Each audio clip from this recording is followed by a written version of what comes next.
Hello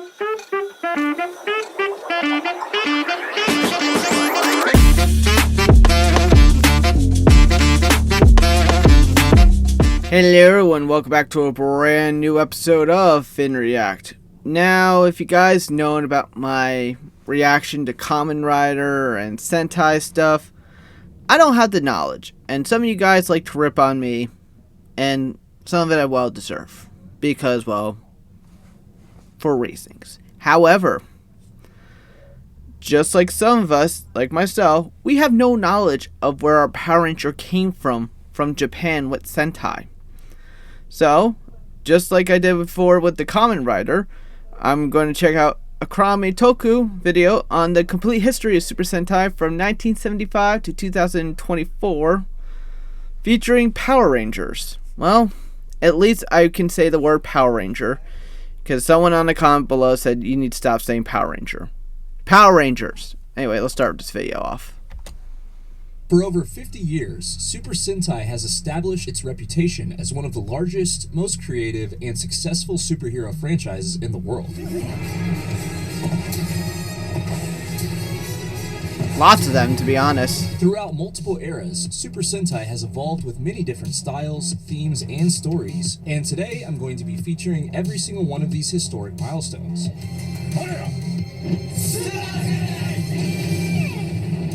This video features every season of Super Sentai, as well as all of the important films, crossovers, and even Western adaptations. So sit back and relax. This is the complete history of Super Sentai.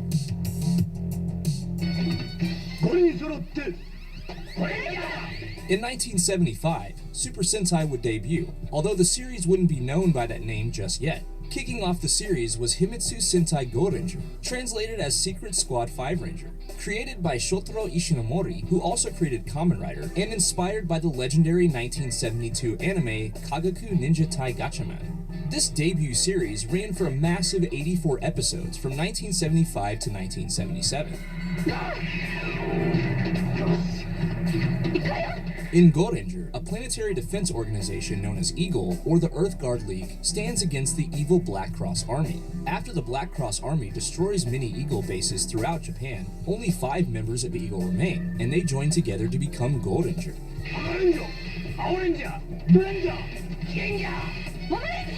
In their battle against the Black Cross Army, the Go Rangers would utilize a variety of different weapons and tools to give themselves the upper hand in battle, and they removed their helmets' visors to produce their individual weapons. They also had motorcycles and an aircraft named Varibloon, a precursor to the mecha that would be featured in later seasons.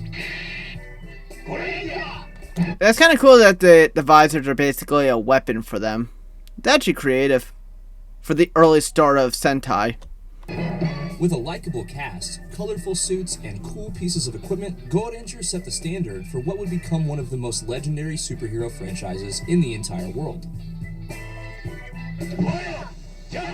1977 introduced the world to Jaka, Dengeki Tai, a sequel to Go Ranger that was also created by Shotaro Ishinomori, featuring a playing card motif represented by the J, A, K, and Q on their respective helmets, which of course stands for Jack, Ace, King, and Queen. I knew that one. The series would begin with only 4 members present on the team as they take on criminal organization crime before being led by Big One, the first ever white leader in the series. The most looking G Sentai out there. Such swag. Jaka was canceled early, and the episode count finished at only 35 episodes, making it the shortest season of any official Sentai. Despite the Why did it exactly get canceled, though? I'm kind of curious. I was going to say, it was a good plot so far. Cancellation of the series, Jaka introduced many tropes and signature aspects of Super Sentai that would go on to be what this iconic franchise would be known for. This was the first series within the franchise to feature transformation devices for the Rangers to Henshin. This was the first series to feature a White Ranger, as I said.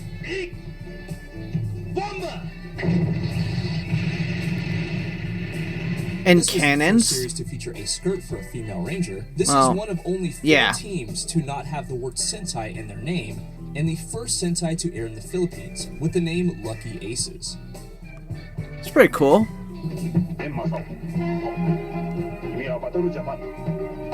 Oh no. 1979 was the year of Battle Fever J, a team of international heroes representing various countries, and the first season to be known officially as Super Sentai.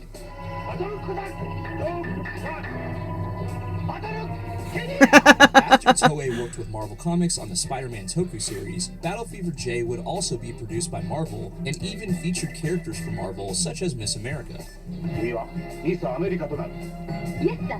That's actually pretty creative, the fact that we're using America references to do stuff like that, so that's actually kind of cool. Each ranger on this team is named after various countries throughout the world, and Battle Fever J would help to solidify the Super Sentai formula going forward, with Battle Fever Robo, their giant mecha, and the first giant robo in Sentai history. Although Battle Fever J wasn't referred to as Super Sentai while on the air, it would later be recognized as the first season of Sentai, and then later on as the third season of Sentai. The origins of the Super Sentai name were pretty messy.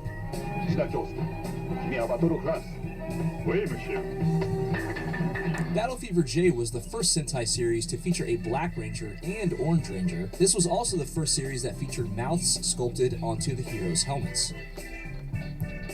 Pretty helpful in a way for them talking. After a successful third entry into the series, Super Sentai would return again in 1980 with Denshi Sentai Denjima. This series featured a team of heroes that descended from the people of Denji Star as they battled against the evil Vader clan. The Vader clan? That's the most creative name ever. Featured within the Vader clan was Queen Hedrian, played by one of the most iconic Toku actresses of all time in Machiko Soga, who we'll definitely be talking about more throughout this video. Denjima was the first Sentai to have a transforming robo named Daidinjin, something that would go on to become one of Sentai's most well-known characteristics. This series was also the first series where the monster of the week would grow into a giant to fight the mecha. Yeah. This series was also the first season to feature an actual visor on the helmets, while seasons prior to this one used the same material for the visors as the rest of the helmet. This was the first time that a Sentai had a device which gave them the ability to henshin anywhere, as before this they could only do it at specific locations.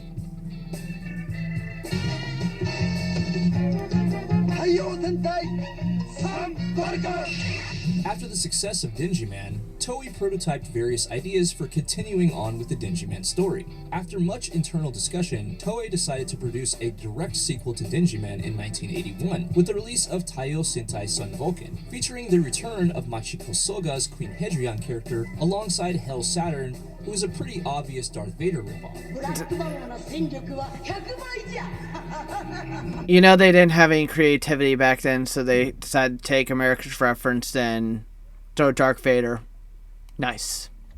This was the final Sentai series to have a Marvel copyright attached to it, but Marvel would not be directly involved with this production. This was the only official Sentai series with only 3 members, and they represented land, air, and sea respectively. This was the first season to have a combining robo, and this was the only Sentai season with no female rangers. Which is weird, because I was going to say, the intro did show a female, which is... What was her role in the show? Was a self-identified Sun Vulcan fan, and he wanted to adapt it into an American show, but the source material was considered too childish and silly by his peers, which made it very difficult to get off the ground, unfortunately. Unfortunately.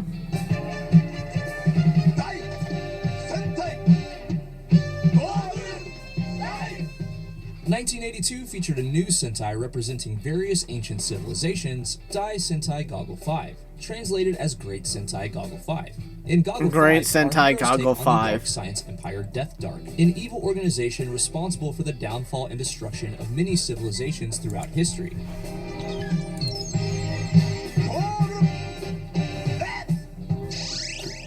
This show was originally meant to be called Go-Go 5, but that name would be used 17 years later. Goggle 5 was the last season where the Rangers would sport cloth suits featuring scarves, reminiscent of Kamen Rider.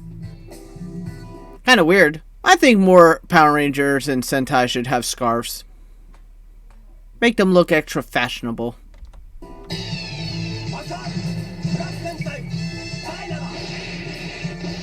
1983 brought us a Sentai season inspired by the game of baseball, Kagaku Sentai Dynaman, or Science Squad Dynaman. Come on,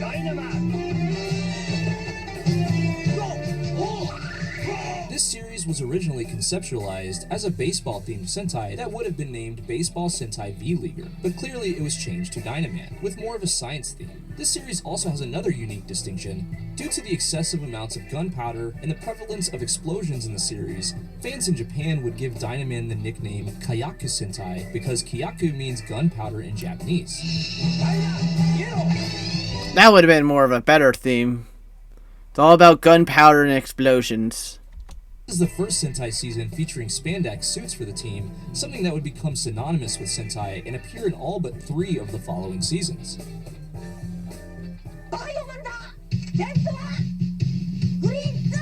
In 1984, Japan was introduced to Chodinshi Bioman, translated as Super Electron Bioman. Hundreds of years prior to the show, 5 people were showered with bioparticles, granting them power that would be passed down from generation to generation. The power would be lost until the android Pivo brings together 5 descendants to fight against Dr. Man and become Bioman. This season took a lot of risks in regards to tone and format, skewing to a slightly older audience.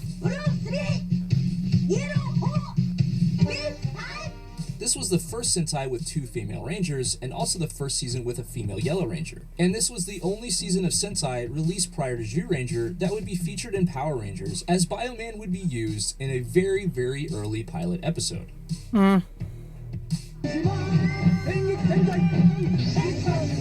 Maybe it was too early for them to be successful. That's maybe why it wasn't that very strong of a series. I don't know. It just seems very off from the others that we've seen so far. 1985 featured a team of military personnel themed around mythological creatures, Dengeki Sentai Changeman. In this series, a team from the Earth Defense Force takes on the Great Star League Guzma in an effort to defend the Earth. After the success of Bioman, Toei tried to recapture the magic, although with a focus toward appealing to both older and younger audiences. Various tropes that had been abandoned by Bioman would return with Changeman, such as the Monster of the Week format. The original title of the series was going to be Uchi Sentai Cosmo Man and would have been themed around space. This was the first season with a female White Ranger.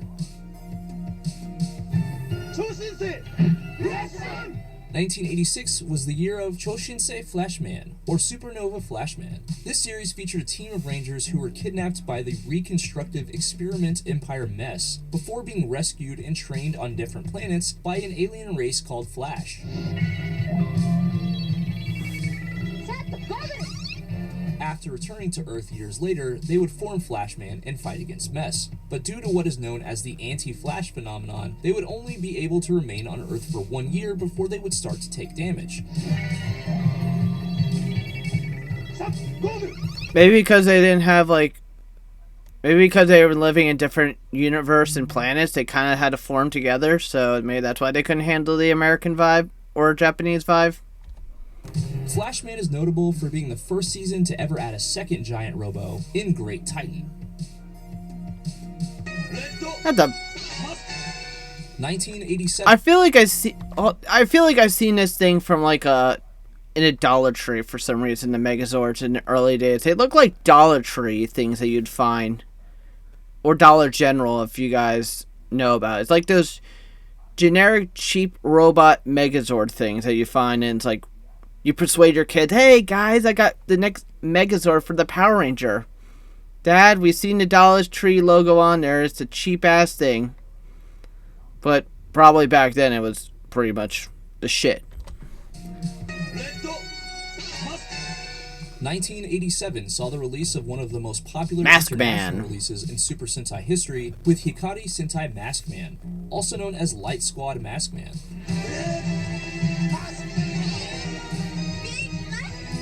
This series was originally conceptualized as somewhat of a callback to previous series, with the original suit designs featuring helmet molds that were reminiscent of Battle Fever J. In fact, the look of X1 Mask would keep this aesthetic. Eventually, during pre-production, the project would go in a new direction with a completely fresh theme, key power and auras. It's all about the aura, baby. Our team would Good utilize vibes. internal aura power and channel this energy into a fight against Underground Empire 2. As I mentioned, this series featured X1 Mask, who only appeared in one episode, but is widely considered a precursor of the official 6th Rangers that would come later. This is also the first season where each member of the team had their own individual mecha, something that would go on to be a signature element of the Sentai formula. That is true. In 1998, Toei released the final Super Sentai show of the Showa era, Shouju Sentai Live Man, translated as Super Beast Squad Live Man. This was an animal-themed Sentai and was considered an anniversary season due to Gold Ranger and Battle Fever J not originally being recognized as Sentais. Our heroes were gifted students from Academia Island who fight against the armed brain army Volt as Live Man.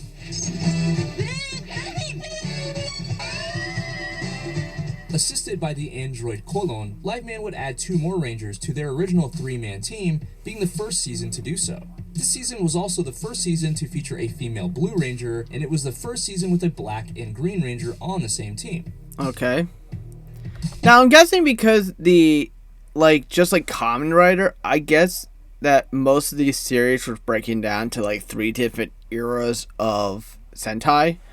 So I guess now that we're moving on to the Heisei era, this is more like what we see more that was a little bit of the start, but then also with the transformation going to the Western of us making Power Rangers.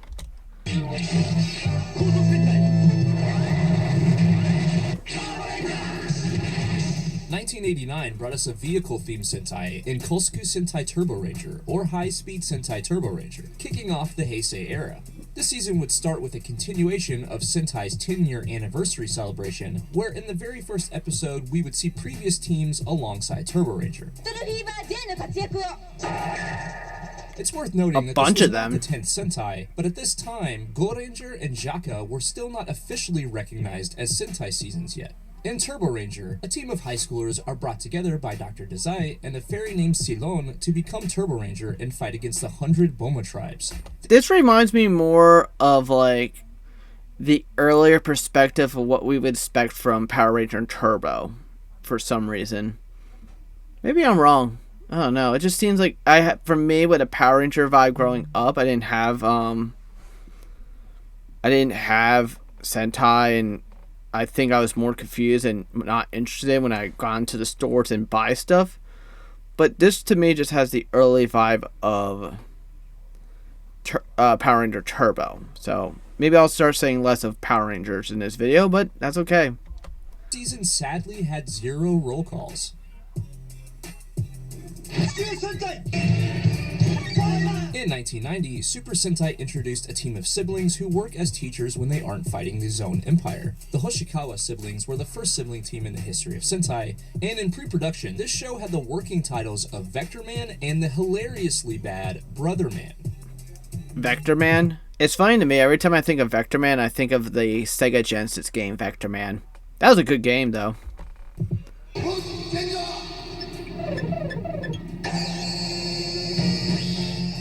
1991 saw the introduction of a dynamic and exciting bird-themed Sentai called Chojin Sentai Jetman. Bird up! After gaining powers via birdonic waves, Jetman would take on the dimensional war party Vyram, and this series was famously inspired by Kagaku Ninja Tai Gatchaman, the classic anime that inspired Sentai, featuring a squad of bird-themed heroes. Bird up! After 5-Man failed to achieve the success that Toei had hoped, Jetman was planned to be the final Sentai in the series. But due to Jetman's success, the Sentai franchise would obviously continue. Jetman would make a few changes from the previous seasons, and those changes, along with the unique bird theme, resonated strongly with fans. When the season began, the team was incomplete until recruiting 2 additional members, and this was a first for the series. Additionally, before Jetman, heroes were referred to mostly by their color on the team, but this show featured the heroes being referred to mostly by their names, something quite unusual at the time. Jetman also borrowed from romantic dramas that were very popular in Japan at the time, even featuring a love triangle that turned out to be one of the most interesting aspects of the story. That's weird. The series featured Tetra Boy, the first ever third Robo in Sentai. This was also the last time that a core team member dies, where after this, they were all 6th or extra Rangers. This series turned out to be extremely popular and just might have saved the Super Sentai franchise. I always feel like when they always say like, oh, this is supposed to be the last of the Sentai series. No, it's still going to continue on. It's just, I think to me, there's always a plot that gets built into what we can do to make from the last thing twice as better. And I think what we get nowadays is like, you know what? It's going to be a series that will never ever end. I mean, it's just a matter of time till we get one last one that says, that's it, we're done. But I feel like it'll never end. Okay, now we're going into the series that we, on the western side, decided to import from Japan and decided to make our own series of Power Rangers. I keep saying Power Rangers. Make a tally, people. 1992 was the year of Kyoryu Sentai Zyuranger, Zyuranger, dinosaurs and other large creatures. This series focuses on a team of ancient warriors from 170 million years ago who henshin into Zyuranger and take on the witch Bandora, played, of course, by the masterful Machiko Soga. I love Rita. This series is notable for featuring the very first official 6th Ranger in Dragon Ranger, a man named Burai, who is the brother of Geki or Tyranno Ranger, leading to an explosive and impactful story between them, filled with heart-stopping action and a premise that's easy to invest into. So iconic. This was the first season themed around dinosaurs or prehistoric creatures. This was also the first season to focus on fantasy instead of science fiction, and this was the first season to be given an American adaptation. Yep. As Power Rangers, you will have access to a universe of power and will command a fleet of fighting machines called Zords. I don't get it. 1993 saw the culmination of Toei and Saban's continuous effort to bring Super Sentai to television in the West, with Saban's 07 Mighty for Morphin Power Trini. Rangers. Power Rangers would utilize various types of footage from Zyuranger, including henshin footage, mecha footage, and footage from the villains. However, new scenes with American actors would be added. The show would focus on a team of teenagers with attitude who were summoned by Zordon and Alpha 5 to defend the city of Angel Grove from Rita Repulsa and morph into the Mighty Morphin Power Rangers. Power Rangers became an absolute cultural phenomenon in the West and would continue to spawn semi-annual releases well into Walter the future. Jones. 07 to Jason Frank. One of the most OG Power Rangers out there. Back in Japan, 1993 was looking great with an epic new season of Super Sentai in the form of Gosei Sentai Dairanger. This season utilized some unique themes such as Chinese mythology and kung fu with some of the most hard-hitting and visually dynamic action that the series had ever seen before. This show features a team of heroes assembled by Master Kaku because of their high levels of ki, so that they can battle an ancient threat known as the Gorma tribe. The Gorma tribe? This show's mecha and villain footage, as well as Kiba Ranger, were used for Season 2 of Mighty Morphin Power Rangers. Kiba Ranger was a young boy named Ko, and he appeared to grow into an adult when henshining. And the same adaptation for us, that going back to Power Ranger Turbo and the movie, Justin, who was a young boy, got bigger throughout the same size of every other Ranger. So I can see the resemblance between what Sentai did and what we did. So it's interesting. Added a more aggressive edge to the series, and fans loved it. I like it. After Dairanger focused on Chinese themes and story elements, Toei would pivot to Japanese themes with the Ninja Sentai Kaku. Ninjas. Kaku Ranger featured a unique and charismatic team of ninjas as they would fight against the yokai. Although this show focuses on Japanese themes, it is partially inspired by the famous Chinese book, Journey to the West, a story about a varied mix of personalities joining together to go on a journey. Footage from this show was used for Mighty Morphin Alien Rangers, and the working title for this show was Ninja Sentai Go Ninja.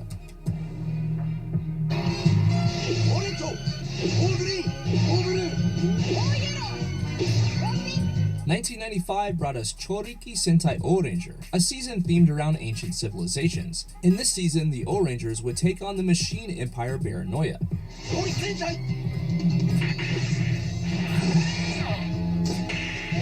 This show was the 20th anniversary of Go-Ranger, and consequently Toei wanted to have a darker tone that would appeal to older audiences. However, some saddening real-life circumstances occurred, such as a chemical attack in a subway and an earthquake in Kobe that both unfortunately ended the lives of many people. This resulted in a tone shift during the season in response to these events. In the West, this show was adapted into Power Rangers Zeo. O-Ranger struggled in terms of television ratings, but actually broke records in regards to toy sales. I think I agree with that because I think I remember getting the Power Rangers Zeo weapons, and I remember them a lot. And I did have a few of the Power Rangers or Power Ranger Zeo like Megazords, which to me was kind of cool. But I think to me it's weird to see that a lot of these things that we don't think about, like where their plot we're going to, like mythology and all that stuff, it seems kind of cool that we're learning more about like what was the plot behind, you know, what the title meant. Also in 1995, Super Sentai began what would become a tradition with the very first installment of the Versus series of movies. That is true. O-Ranger, Ole vs. Kakuranger. This was a non-canon Sentai project in which both teams would team up together to fight a strange new yokai. This film would lay the groundwork for how Sentai team-up projects would work in the future. And actually went up pretty well for a lot of the American version too. 1996 saw the release of one of the funniest seasons in the history of Sentai, the vehicle-themed Gekiso Sentai Car Ranger.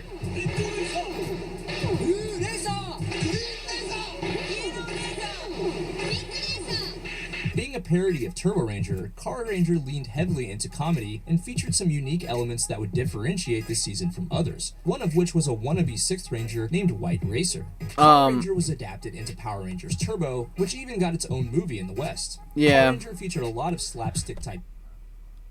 It was a good movie. I didn't think it was terrible. I mean, compare if we had to take the 3 movies, if we had to take the Mighty Morphin Power Ranger movie, Turbo, and the remake Power Ranger, Mighty Morphin Power Ranger the movie would be number 1.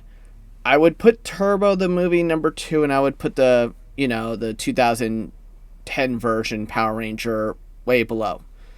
Because to me, I just think that it wasn't bad. I mean, I like the reference that they try to bring back certain characters like Jason, Kimberly, and all that stuff, but it didn't top the original Mighty Morphin Power Ranger movie. And took quite a few chances with the story, delivering a charming and lighthearted season at a time when Japan needed it. And don't forget the vibe. I think to me, it wasn't very much a great season. I think the one episode I remember, and I keep going back to Power Ranger reference. Remember the episode, Turbo, where this was a newer, the Power Rangers when Tommy left and all that stuff. They got baked into a pizza. Please tell me I'm not the only one that knows that from the Western perspective. Comment below, guys. I had this morpher. This was awesome. With the release of 1997's Dingy Sentai Mega Ranger, the fandom would be treated to a cool new show themed around virtual reality, video games, and space, paying homage to Bioman and featuring a team of high school students as they take on Nezarigia. Mega Ranger would feature many high-tech gadgets and advanced technology that had never been seen before. This series also featured holograms on the helmets of each Ranger to denote their ability, and featured the first Silver Ranger in the franchise, as well as the incredibly cool and evil Neji Ranger. I will admit, this was the greatest thing that Power Rangers came up with. The Psycho Rangers, to me, was the greatest plot that Power Rangers did. And I love the design of these characters. The story throughout the entire season was awesome. And to me, I wish they did this more with other Power Rangers, but unfortunately they didn't do that for this. But they did bring them back for a Lost Galaxy. I'm keep referencing to Power Rangers, but the only reason I reference to Power Rangers because, it's what I grew up with, and you guys can understand where I'm coming from. So don't blast me in a comment. You guys still saying Power Ranger, this is Sentai. I know.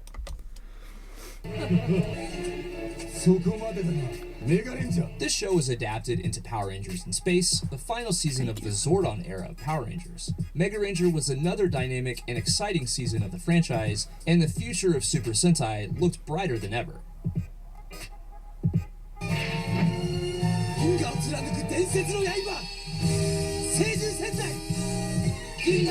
1998's Super Sentai release was Seiju Sentai Gingaman, or Starbeast Squad Gingaman, featuring a team of warriors who take on the space pirates Balban. Gingaman uses quite a few motifs and themes, many of which are callbacks to the earlier Sentai seasons, such as legendary warriors, knights, and pirates.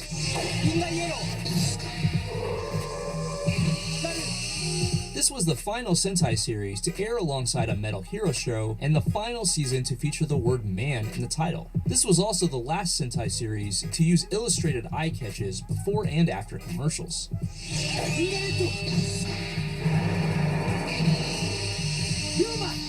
Gingaman was adapted into Power Rangers Lost Galaxy, and Gingaman was the first Sentai season in which the episodes weren't referred to as episodes, but instead chapters.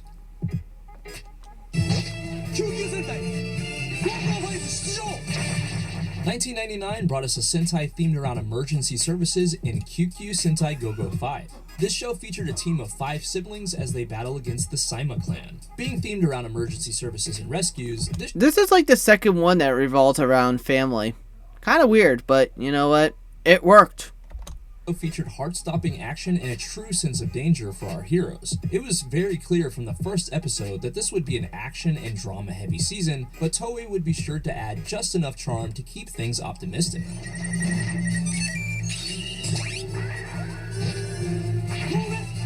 This show was adapted into Power Rangers Lightspeed Rescue, and Go-Go 5 was the last Sentai series to only feature 5 Rangers, with none being added later. Wait, hold on. What was that last part? And Go-Go 5 was the last Sentai series to only feature 5 Rangers, with none being added later. So, did they not use the Silver Power Ranger throughout their series? Because that's the only thing I'm thinking of, is that we had the 5th Silver Ranger. Maybe we were actually thinking of good ideas at the time.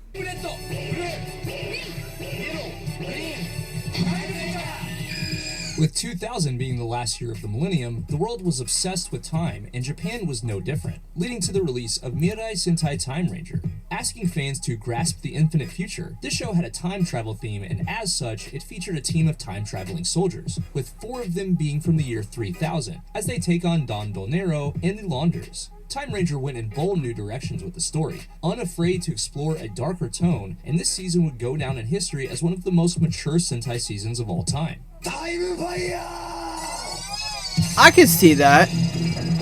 This Sentai was adapted into Power Rangers Time Force in the West, and Time Ranger was the first Sentai season to feature the now iconic Super Sentai series logo at the beginning of every episode. This was also the first Sentai season to have a red 6th Ranger, as well as the first season to air alongside a Kamen Rider show, which was Kuga. Oh, cool.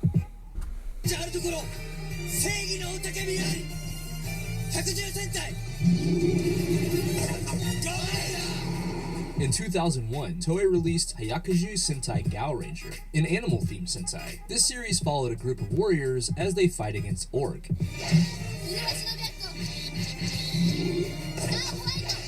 Being an animal-themed Sentai, Gao Ranger had a wild tone and style that really worked well. This show would also feature some unique elements that hadn't been seen before. Gao Ranger was the first Sentai to feature auxiliary mecha that can interact and combine with the other mecha featured on the show. This was the first Sentai where the entire team used cell phones to henshin, and this was the first Sentai to have longer, extended roll calls for each Ranger. Oh. Gao Ranger was adapted into Power Rangers Wild Force, and this was the first Sentai season to be released on DVD. Cool.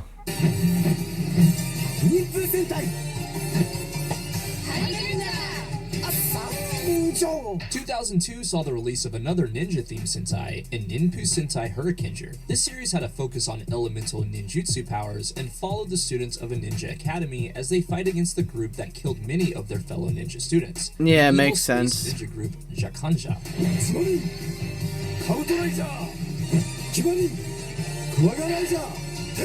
This series took what worked with Kaku Ranger, but dialed up the action and charm to deliver an incredibly well-balanced and memorable season, complete with a stellar cast and several unique new characters that would further differentiate it from other seasons. We would start with 3 Rangers, before adding the insect-themed duo, the Go Rangers, and the incredibly cool and entertaining Shurikinger. I am Ninja of the Ninja, Tengu Ninja, Shuriken. I like them. Eventually adapted into Power Rangers Ninja Storm, this is the first season to feature 2 Red and 2 Blue Rangers on the same team. And this show was originally planned to be called Dainin Sentai Ninja Man or Great Ninja Squad Ninja Man. Yeah. Toei would release another Dino-themed season in 2003 with Bakuryu Sentai Aba Ranger, following a team of heroes brought together by their dino guts to fight against the Evolians. The premise of this show was very unique, having to do with a parallel Dino Earth that was created when a meteor struck Earth millions of years ago. Aba Ranger would also introduce the world to one of the coolest, most intimidating villains in the history of Sentai that would eventually become an ally and an Aba Ranger himself, Abare Kira. Footage of this show would be... I like the fact, I will admit, I will put the evil White Ranger in the top 10 of evil Power Rangers, because I think he worked out to be a good villain and ended up being a good guy.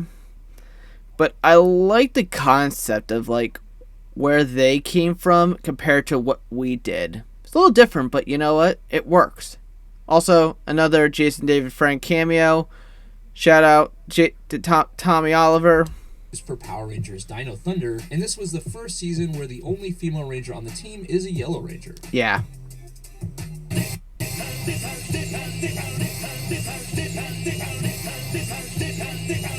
2004 would see the release Wow. of Tokusou Sentai Deca Ranger, featuring a new mystery theme along with other police elements. Deca Ranger follows a charismatic group of officers from SPD as they take on space criminals called alienizers. The word Deca is Japanese slang for detective, hence the name. Makes sense. Deca Ranger utilized several unique mechanics to help the team solve crimes, including Jasmine's ability to use ESP via touch, as well as Sin standing on his head in order to figure things out. All of the Rangers featured on the show are overflowing with personality, and the likability and charm of the show would keep it popular for years to come. Deca Ranger is also notable for featuring several auxiliary Rangers who make limited appearances while henshined. Doggy Kruger, also known as Deca Master, is a dog who serves as the mentor for Deca Ranger. Swan becomes Deca Swan, and we even see Deca Bright, who is Deca Brake's Wait, superior Swan? Wait, officer. Swan? Swan becomes Deca Kruger, also known as Deca Master, is a dog who serves as the mentor for Deca Ranger. Yeah, I know that one, but... Swan becomes Deca Swan, and we even see Deca Bright. Okay, we didn't use Swan. For Power Rangers, I used Cat. But, whatever. Deca Brake's superior officer. This series featured the most protagonist Rangers ever at the time. Deca Ranger would be adapted into Power Rangers SPD, and Deca Ranger featured 2 separate outros, both of which are of extremely high quality and very catchy. This season is unique in the fact that there isn't really an evil organization, but rather they tend to fight alienizers who are operating in their own interest. Deca Ranger is also the only Sentai where every main Ranger goes by a nickname.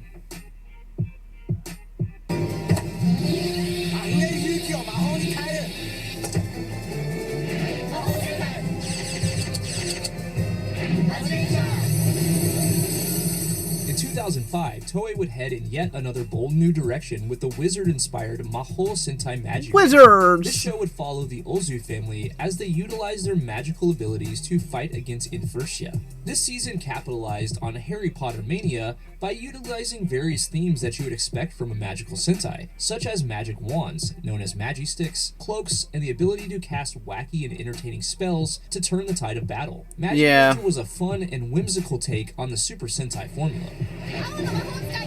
始める黄色の魔法使いマジイエロー Magi Ranger would be adapted into Power Rangers Mystic Force, and Magi Ranger is unique in having the 6th Ranger known as Magi Shine marry a core member of the team in Urara, or Magi Blue. This was the final season to be shot in standard 4:3 aspect ratio, and this was also the final season to be released on VHS. Right. 2006 saw the Super Sentai franchise enter a new era with Go-Go Sentai Bokenger, the first season to be filmed in 720p HD. This show was an anniversary season and featured a team of adventurers as they hunted for treasure and battled against the negative syndicates.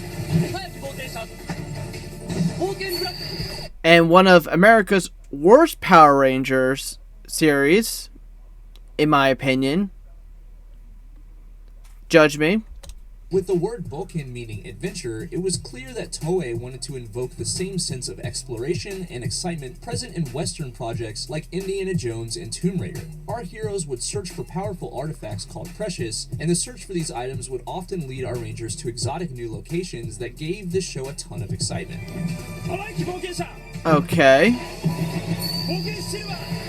Bokenger would be adapted into Power Rangers Operation Overdrive in the West. In addition to the new HD resolution, Bokenger was also notable for having the first 9-piece mecha fusion and a 10-piece mecha fusion. Okay, never mind. 正義の証中外戦隊激レンジャー 2007 was the year of Juken Sentai Geki Ranger, an incredibly unique kung fu and animal themed season focusing on key and various aspects of Chinese mythology. In this series, our heroes would utilize their powers to battle against the evil schools of martial arts. ガンブレイかぶるボディテクヘッド Geki Ranger had a new tone that was completely unlike anything that preceded it, and even featured a cool new wolf-themed Violet Ranger. This Which show is was adapted awesome. into Power Rangers Jungle Fury in the US and was released as a dubbed version in South Korea as Power Rangers Wild Spirits. This was the first Sentai to not feature belts on the Rangers' suits, and also the last season to only have 5 total Rangers.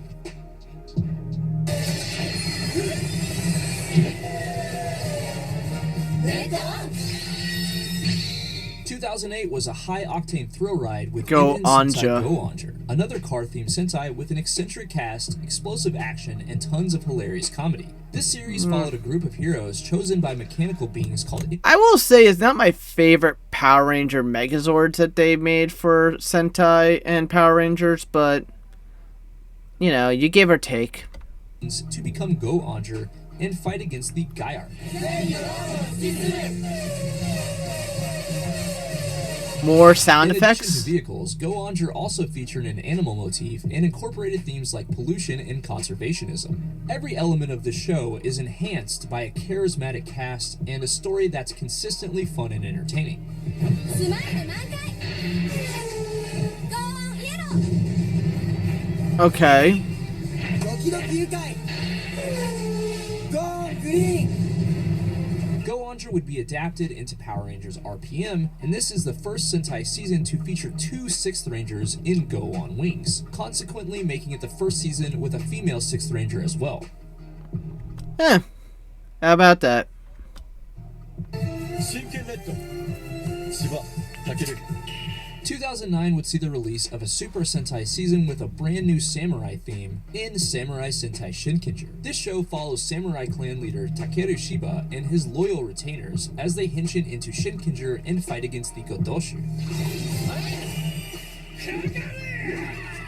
Shinkenger sliced a special place for itself within the franchise due to it being so different from many of the other seasons. This show would creatively add the lighthearted Sentai formula to a classic Japanese drama, and somehow it worked perfectly. 同じくイエロー花織琴葉 Shinkenger's entertaining formula proved to be extremely successful with fans, with the show's likable cast, well-choreographed action, and traditional Japanese style, making this one of the most popular seasons in history. Shinkenger would also be featured in an exciting and memorable crossover with Kamen Rider Decade, a first for both franchises. Shinkenger was adapted into Power Rangers Samurai in the West, and this show famously featured a temporary female Red Ranger in Princess Kaoru. As time has gone on, Shinkenger has cemented itself as a truly legendary entry into the franchise.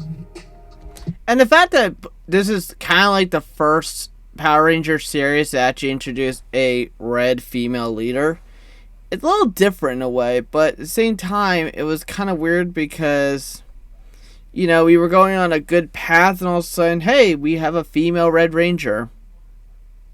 Okay, that's a new concept.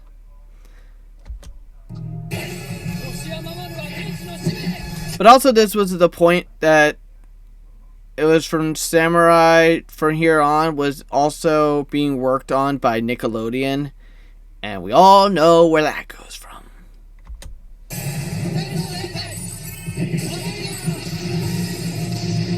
In 2010, Toei would try to follow up on Shinkenger's success with a brand new angelic Sentai, Intenso Sentai Goseiger. This show follows a group of Gosei angels as they fight against the evil spirits, and incorporates a playing card theme into the formula. Although Goseiger like never a card reached the reader. same heights as Shinkenger, this show would still deliver a lot of things that made Sentai popular, including a charming cast, a lot of exciting action, and a sense of wonder. Goseiger was adapted into Power Rangers Megaforce in the West. Goseiger is also unique in the fact that the Red Ranger, Alata, is not officially recognized as the leader. In fact, there isn't an official leader of this team. This was also the first season where all of the Rangers on the team used cards to henshin, as opposed to just one of the Rangers, as was the case with Magi Shine of Magi Ranger. Although Goseiger isn't remembered as well as Shinkenger or some other seasons in the franchise, there was a lot of quality in the series, and it did a good job continuing the legacy of Super Sentai. Maybe not the fact that they didn't. This is the only series that they didn't use a leader, but at the same time, I guess it was just maybe just 5 individuals working as one. I don't know, a little bit different, but smart that they didn't actually think about using like the red leader as the main pinpoint. In 2011, the world wasn't ready for the phenomenon known as Kaizoku Sentai Gokaiger, a pirate-themed anniversary season and one of the most popular Sentai seasons of all time. This season follows a group I can see it being one of the few popular ones. of charismatic space pirates as they take on the evil space empire Zongyak. This season celebrates the rich history of Sentai and incorporates many elements, characters, and suit designs from previous seasons. In fact, the Gokaigers themselves had the ability to henshin into all of the previous Rangers from the series by utilizing various Ranger keys. Gokaiger was led by Captain Marvelous, an eccentric anti-hero with no fear and tons of style and flair. This team I'm sorry, guys, I had to say it. Why do most of these Rangers look very attractive in the guy sense? I question everything I say. is extremely endearing. Oh, she's despite them cute. Not always acting like She's heroes. alright. These Rangers take She's what they kinda want cute. by force, but defend what they believe in fiercely and always make a show of things. He's very cute. This season was so popular that Gokaiger would appear in more crossover and team-up projects than any other season in history, and it would be adapted into Power Rangers Super Megaforce in the West. This was also the first Sentai season to be released on Blu-ray. Okay, that's interesting.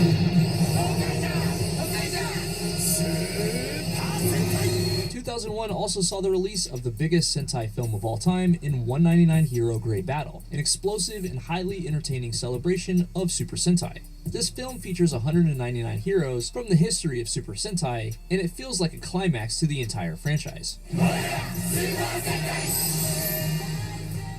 This movie, of course, features a ton of Rangers in costume, but we also see a few unhenshin that we haven't seen in a long time. It's excellent fan service, and longtime fans of the franchise will definitely enjoy it. It's something that set this huge movie apart from all the other ones. At this point, it's considered an absolute classic. Well, in the sense of having every single Power Ranger into one scenery, basically mashing everything together to one Power Ranger Cobb salad. I don't know if it was a hit or miss. I mean, it sounded like it would work, but at the same time, it just sounds like a freaking mess.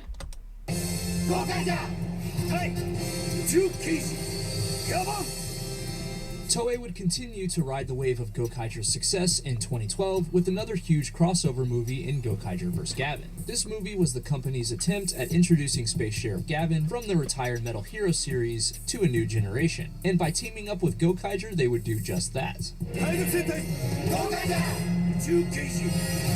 This movie sees Gavin attempting to capture the Gokaigers, but eventually he himself becomes captured by a group of villains, and the Gokaigers have to rescue him. This movie heavily leans into the popularity of Gokaiger, and there is a staggering amount of fan service here.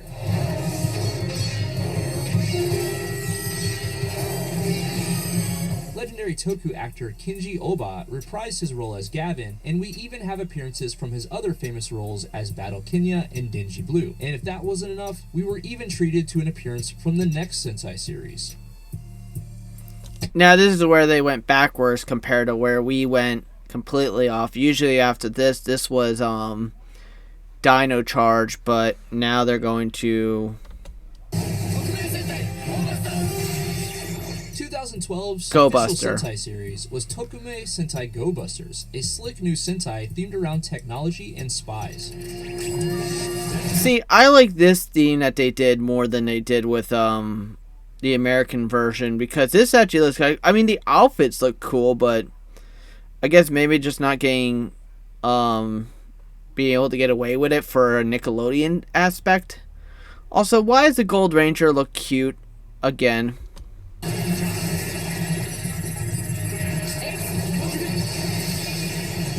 This series introduced a lot of new concepts, like the Rangers having machine partners and the numerous references to the Western Power Rangers franchise, due to this being the 20th anniversary of Zyuranger, the show that was adapted into the first season of Mighty Morphin Power Rangers. In this series, our heroes would battle against Vaglas. The style of this show was fresh and exciting, and continued the streak of excellent seasons in recent years. I like it.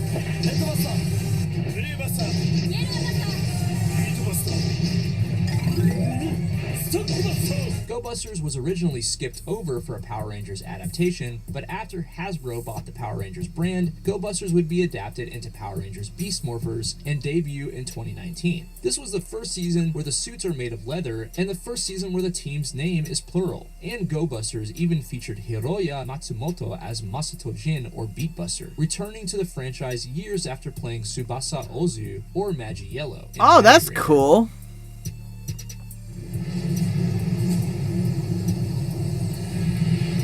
Oh, the pirates are back again. Except this is Kamen Rider. Also released in 2012 was a huge new film project to commemorate the 10th anniversary of TV Asahi's Superhero Time, Superhero Taisen, which would focus mostly on Gokaiger, the Go Busters, Kamen Rider Decade, Foze, and Oz.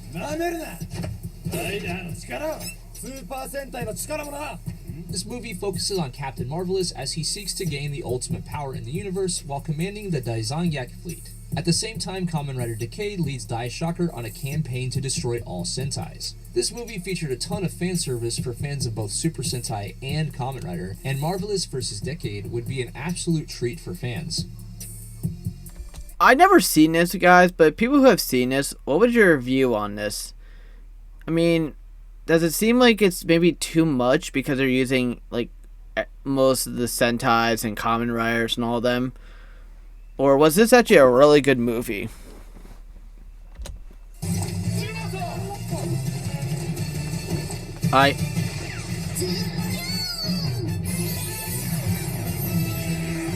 In 2012, we also got a hilarious new Sentai spin-off in Hikonin Sentai Akiba Ranger, a parody of the franchise. Being aimed at older fans of the series, Akiba Ranger was crude, creative, and unapologetically unique. This show would feature many elements and characters from the series, albeit with a very different tone than what fans were used to.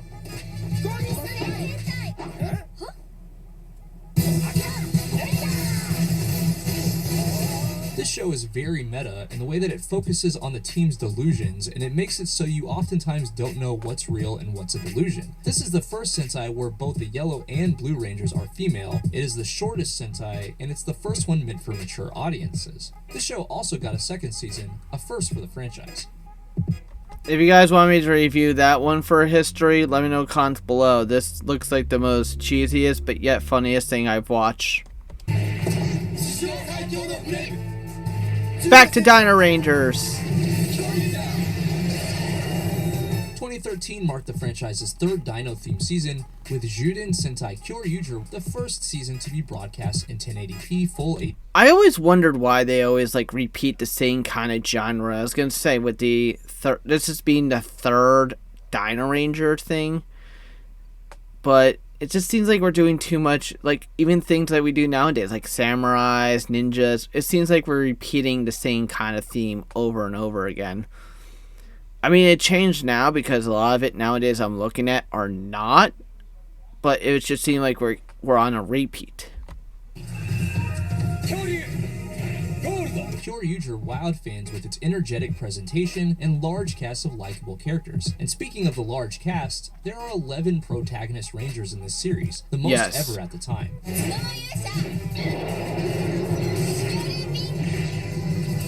The title of the show is actually a reference to Zyuranger because they basically have the same name but reversed. Juden Sentai Kyoryuger versus Kyoryu Sentai Zyuranger. This show would be adapted into Power Rangers Dino Charge and Supercharge. Although this series had disappointing viewership numbers, its toy sales were exceptional, and Super Sentai was alive and healthy in 2013.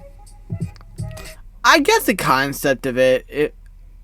Oh, you will remember that, like, Sentai's and even the American version, there's not going to be a very popular series that people have said. Like, this says this is low, but, I mean, for the Western version, it wasn't as bad.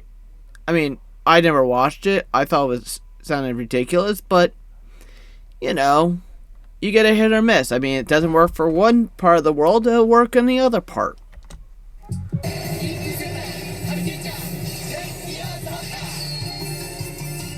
Also in 2013, we got the first ever 10 Years After movie of the franchise, Hurricaneger 10 Years After. This takes place 10 years after the show, and would catch us up with what the Rangers were up to in 2013.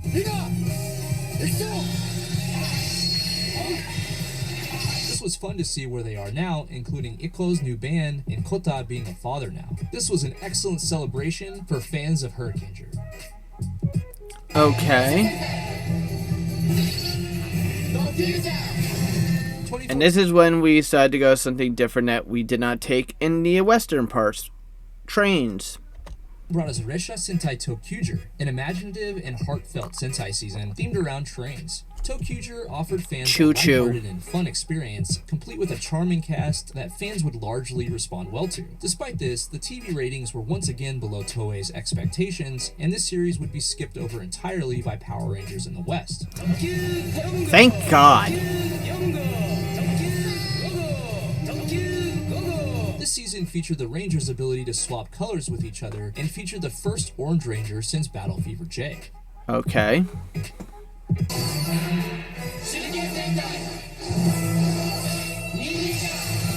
In 2015, Toei introduced what would prove to be one of the least popular seasons in the history of Sentai, with Shuriken Sentai Ninja, another ninja-themed season. Maybe it was just passed along because they've seen like 500 different variations of this. This show is adapted into Power Rangers Ninja Steel / Power Rangers Super Ninja Steel in the West, and Ninja featured a lot of comedy and lighthearted antics with a focus on ninjas not hiding. But the cast and story unfortunately never connected with fans in the same way as other seasons. Because probably they've seen this stuff like already, like in 10 different variations. They're just over it.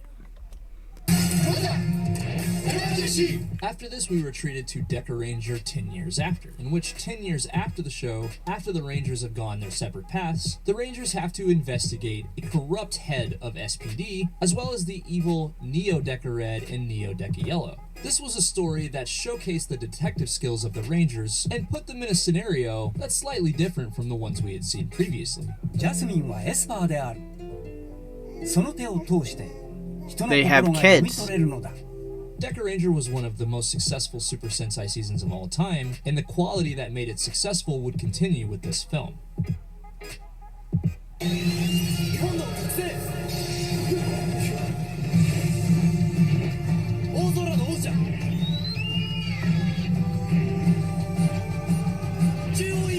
2016 saw the release of an animal-themed Sentai with a bit of Minecraft thrown in for good measure. This was Dobutsu Sentai Zyuranger, a 40th anniversary season.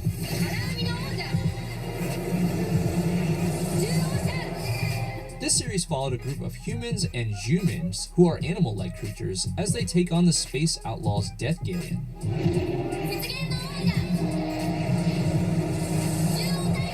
This season, It looks a little cheesy. Look, it does look like Minecraft, but it's very cheesy looking. although somewhat divisive, still saw an uptick in viewership, and the humans, cubic theming, and the suit designs made this one of the most unique seasons of all time.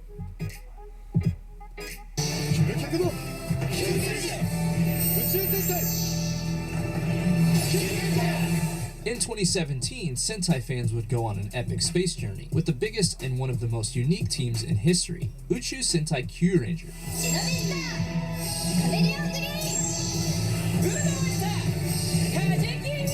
Q Ranger featured the largest team size in history as they take on the space shogunate Dark Matter. This was one of the most unique seasons of Sentai ever, and it would have a larger international reach than other recent seasons, as Q Ranger would air in Indonesia for the first time since Ginga Man. Okay.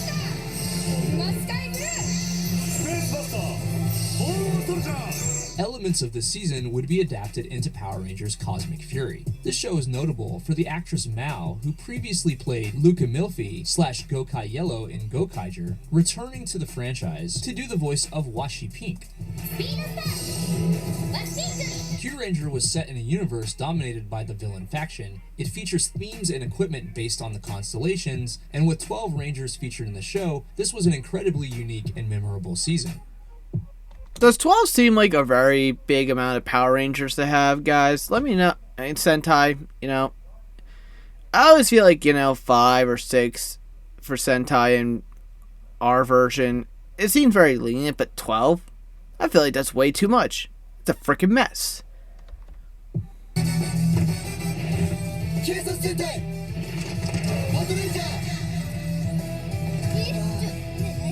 2018 brought us the first Sentai season to feature 2 opposing teams in the cops and robbers themed Kaito Sentai Lupin Ranger, Which I like. Heisatsu Sentai Pat That's Ranger. awesome. This season featured a team of thieves in Lupin Ranger and a team of cops in Pat Ranger as they take on each other. For some reason. The concept of featuring 2 teams of Rangers was incredibly unique on its own, but this show even had a 6th Ranger referred to as X, who was part of both teams, a first for the franchise. Pat Ranger was the first Sentai team without a Blue Ranger. This was the first season without an outro song, and this was the last season to date that featured the word Ranger in its title. And I kind of wish they did this in the Western version, but unfortunately, we won't do that. You got a golden ticket. Kicking off 2019 was a huge 4-part miniseries featuring Rangers from throughout the franchise's history in the 4-week continuous special Super Sentai Strongest Battle. This series featured a tournament in which Rangers from Sentai history would battle against each other to have a wish granted. Rangers from different teams would be mixed together to create cool new Ranger combos, and this miniseries was heavily focused on delivering fan service to the audience.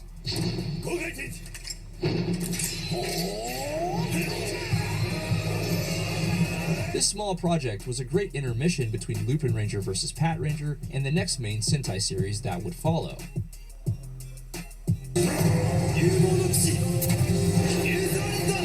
Later in 2019, we would see the release of another Dino-themed Sentai and the final season to debut. I had to admit, if I had $1 for every version that we repeated on, I would be able to pay one of my taxes off. The Heisei era with Kishiryu Sentai U Soldier.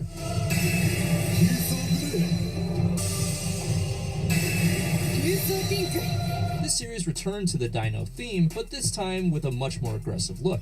This show featured the U Soldiers fighting against Druidon. This season of Sentai would be adapted into Power Rangers Dino Fury. U Soldier also featured familiar elements mixed with some fresh new ideas, and this was the first Sentai to feature a Brown Ranger. A Brown Ranger? Shit. 2020 brought us the first Sentai season of the Reiwa era in Machine Sentai Kiramager, a magic, vehicle, and gemstone themed season that would endear itself to the Sentai community. In this series, our heroes battle against Emperor Yodon and the Dark Emperor Yodonheim. Okay. This season delivered tons of charm and lighthearted humor, along with emotional moments that added weight to the story. Unfortunately, due to the 2020 pandemic, the tail end of production for this show was chaotic behind the scenes, and production would wrap early at only 45 episodes. Okay, that's very short. I feel like the Rewind era is more of a comedy kind of side, because I think when I did my review of the next one coming up, it was all about comedy and very confusion. To me, I don't think they were very idea plot of going with something. It was just more comedy with everything.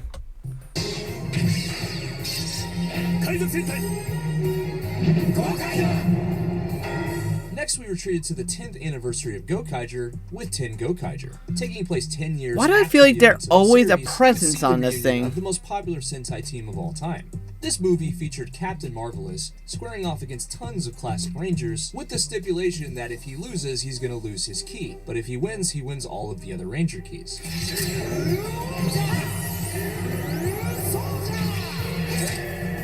Due to Gokaiger's insane popularity, Ten Gokaiger was extremely successful and would help to solidify the tradition of having anniversary movies going forward. And I feel like that every movie they kind of did revolve around them. I was gonna say, what is this, like the third movie?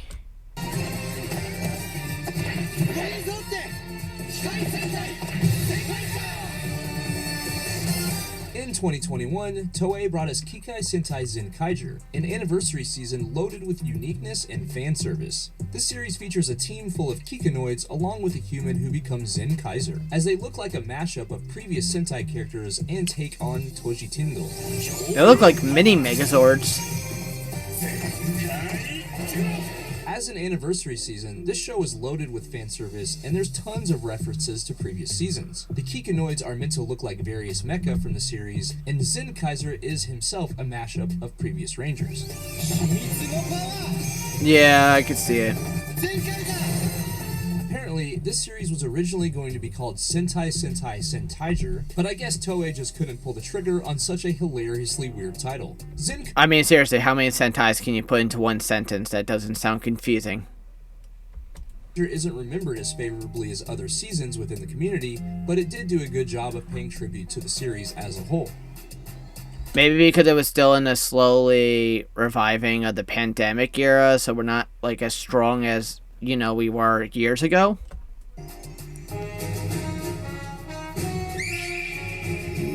Or Kamen Rider. Additionally, we got the crossover between Kamen Rider Saber and Zenkaiger, known as Saber and Zenkaiger Superhero Senki, meant to celebrate the 50th anniversary of Kamen Rider and the 45th anniversary of Super Sentai.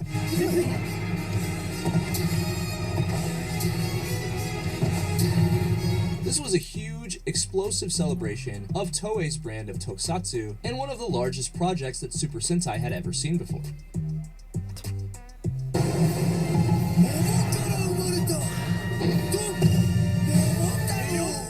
I already talked about Dawn Brothers, and you know, I like it. I like Dawn Brothers. I fell for it. Such a weird show, but god damn, that was funny. I will put probably in the video at the end, like, where you can find the history of Dawn Brothers. Avataro Sentai Dawn Brothers, one of the most unique Sentais of all time due to it being based off of the legend of Momotaro. Dawn Brothers captivated fans with its high levels of energy and signature style.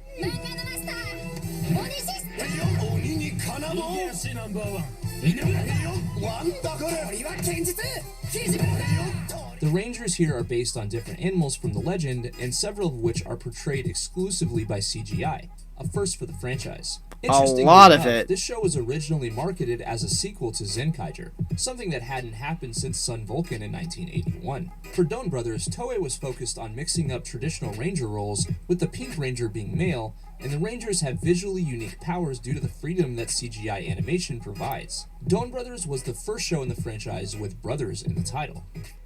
Yes.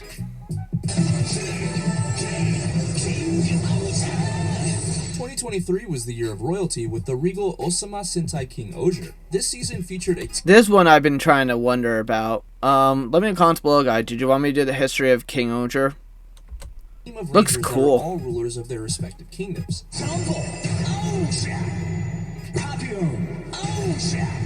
King Oger was the very first Sentai season to be themed around insects, and their suits are more armored than in previous seasons. They also featured a half cape, reminiscent of a scarf, making them look somewhat similar to a Kamen Rider. This season also featured the most... I thought they got done with the whole thing of scarves and and capes and all that shit, but I guess they didn't stop there.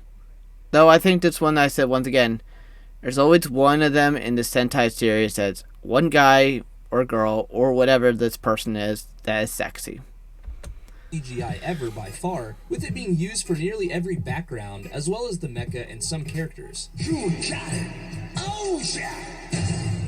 This show delivered some cool new ideas to the Sentai franchise, and was received generally pretty well by the fans, especially in Japan.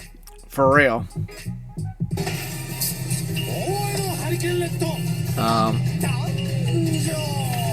Next up is Hurakenja de Gozaru Shushuto 20th Anniversary. Okay. A huge new 20th anniversary project for Hurakenja taking place in the Edo period. It's like the second time This movie around. focuses heavily on the predecessors of the Hurakenjers and the Galraijers as they engage in conflict over the protection of Princess Teruhime and the Ascension Stone that she possesses. Eventually, this movie sees Rangers from the Edo period as well as from the modern day crossing over with each other, and it makes for a very interesting take on the Hurakenger formula. Interesting.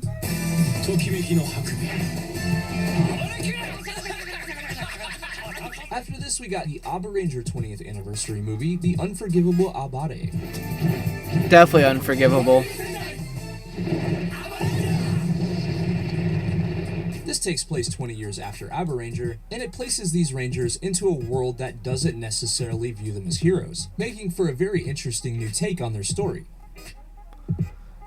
I guess the concept too is that I'm glad that we didn't do it in the Western era because a lot of these actors that were, present, some of them are not allowed to probably be back on TV screens. Mostly the ones that were arrested. I'm talking about Cole from Wild Force, Mike from Samurai. Do I need to go on?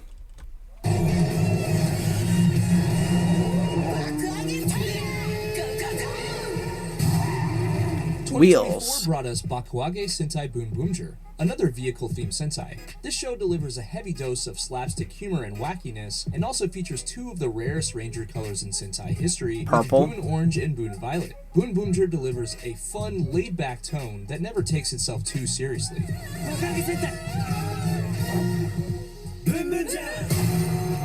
I always feel, maybe your opinion is different from mine, guys, but I feel like these series from the rewrite era are just the point where Sentai just said, you know what, we're gonna stop it from here.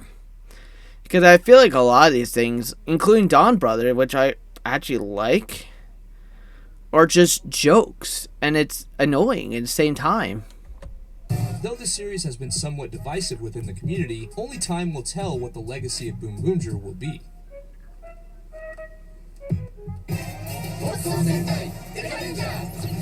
20 years later. 2024 also delivered the fun 20th anniversary project of Deca Ranger, with Deca Ranger 20th Fireball Booster. This movie had an exciting new mystery story that fits right into the Deca Ranger universe. We were also treated to an awesome looking new form for Deca Red called Premier Deca Red, and a satisfying twist that would send the audience home happy. Why? Even after 20 years, Deca Ranger was still hilarious, charming, and one of the most loved Sentais of all time.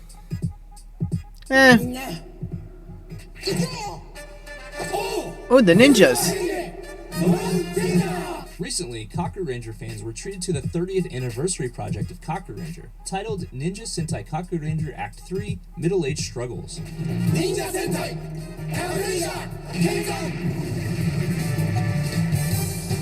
This is the first 30th anniversary film of the franchise, and it would see the Rangers reprise their roles from the original series. And to see these classic Rangers reprise their roles was an absolute treat. Okay. Kaku Ranger was the very first Ninja Sentai, and is extremely deserving of the 30th anniversary treatment. I agree.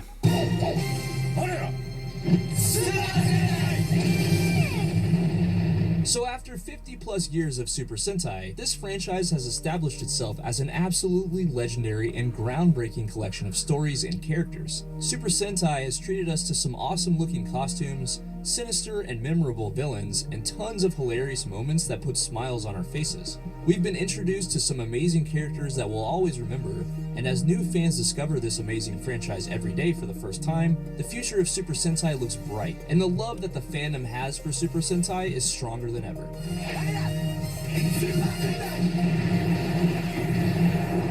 What are your absolute favorite moments from the history of Super Sentai? Let me know in the comments. And if you enjoyed this video, it'd mean tons to me if you would smack the out of that like button. Thanks for watching, guys. I'll catch you next time.